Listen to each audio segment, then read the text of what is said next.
Hi అండి. Fibre అధికంగా ఉండే ఈ ఎర్ర గోధుమ నూకతోటి ఒక లంచ్ బాక్స్ కోసం ఒక మంచి హెల్తీ రెసిపీ తయారు చేసుకుందాం చూడండి. ఇది చాలా టేస్ట్గా ఉంటుంది, తొందరగా చేసుకోవచ్చు, బాక్స్లోకి కూడా పర్ఫెక్ట్గా ఉంటుందండి. పైగా షుగర్ ఉన్న డైట్లో ఉన్న వాళ్ళైనా, షుగర్ పేషెంట్స్ అయినా ఎవరైనా ఈజీగా కంఫర్ట్గా తినొచ్చు. ఓకేనండి. దీని తయారీ ఒకసారి చూడండి. ముందు మనం ఉల్లిపాయలు, చిన్న ఉల్లిపాయలు, నా దగ్గర చిన్న ఉల్లిపాయలు తీసుకున్నాను, 8 తీసుకున్నాను. ఒక పెద్ద బంగాళదుంప ఒకటి, 4-5 పచ్చిమిరపకాయలు, ఒక క్యారెట్, 2-3 టమాటాలు కట్ చేసుకొని పక్కన ఉంచుకున్నాను. ఇవన్నీ ముక్కలుగా కట్ చేసుకొని, బంగాళదుంపలు శుభ్రంగా పీల్ తీసి కట్ చేసుకొని ముక్కలు కట్ చేసుకున్నాను. ఒక 2 ఇంచుల అల్లం ముక్కలు కూడా చిన్న ముక్కలుగా తరుక్కున్నానండి. క్యారెట్ కూడా చిన్న ముక్కలుగా కట్ చేసుకొని పక్కన ఉంచుకోవాలి. ఉల్లిపాయలు ఉన్నాయి కదండి, అవి చిన్న ఉల్లిపాయలు ఉంటే పాలంగా తీసుకోవచ్చు, లేదంటే పెద్ద ఉల్లిపాయ అయితే ముక్కలుగా కట్ చేసుకొని నిలువుగా చీలికలా చేసుకొని వాటిని కూడా తీసుకోవచ్చండి. ఏదైనా పర్వాలేదు, ఏ ఉల్లిపాయలైనా పర్వాలేదు. ఇలాగ అన్ని వెజిటబుల్స్ కట్ చేసుకున్న తర్వాత టమాటాలు, 2 టమాటాలు, మీడియం సైజు అయితే 2, చిన్నవి అయితే 3 టమాటాలు తీసుకోవాలండి. తీసుకొని అది కట్ చేసుకొని, వెజిటబుల్ చాపర్ ఉంటుంది కదండి, ఆ చాపర్లో వేసుకొని కట్ చేసుకుంటే బాగుంటుందండి.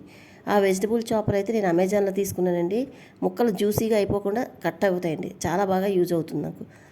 ఓకేనండి. కుక్కర్ పెట్టుకున్నాను. కుక్కర్లోని 1 స్పూను నెయ్యి, 1 స్పూను ఆయిల్ వేసుకున్నానండి. లేదు మొత్తంగా 2 స్పూన్లు కూడా నెయ్యి వేసుకోవచ్చు.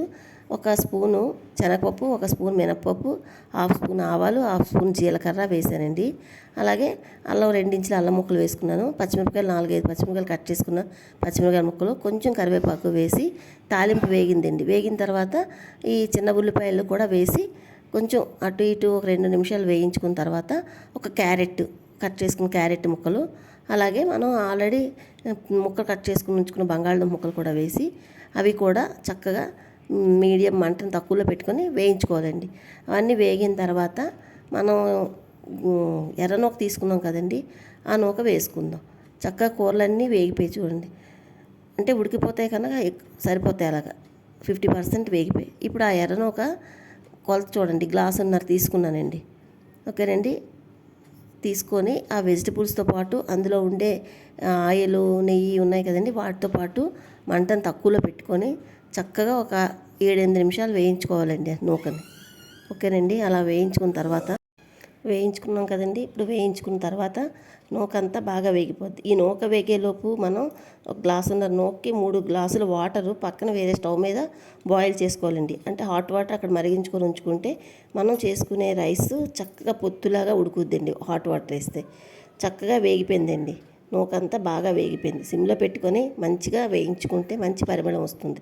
ఇప్పుడు మన రుచికి సరిపడగా ఉప్పు, నెక్స్ట్ కొంచెం పసుపు వేసుకోవాలండి.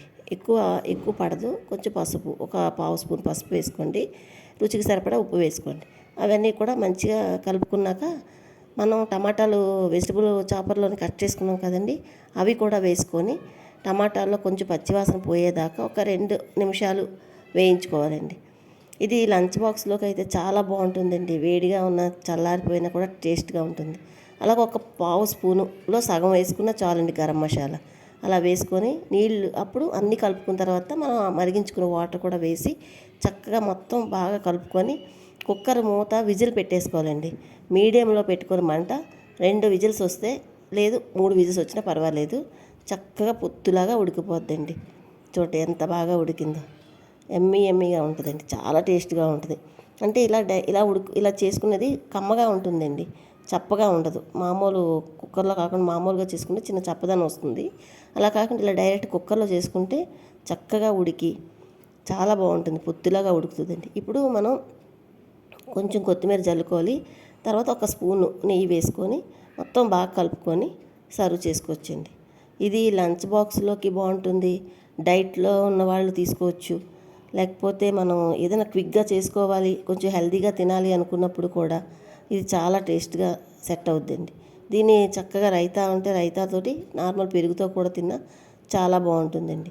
ఫైబర్ అధికంగా ఉండే ఈ ఎర్ర గోధుమ నూకతో చేసే ఈ కిచిడి మీకు నచ్చితే లైక్ చేయండి.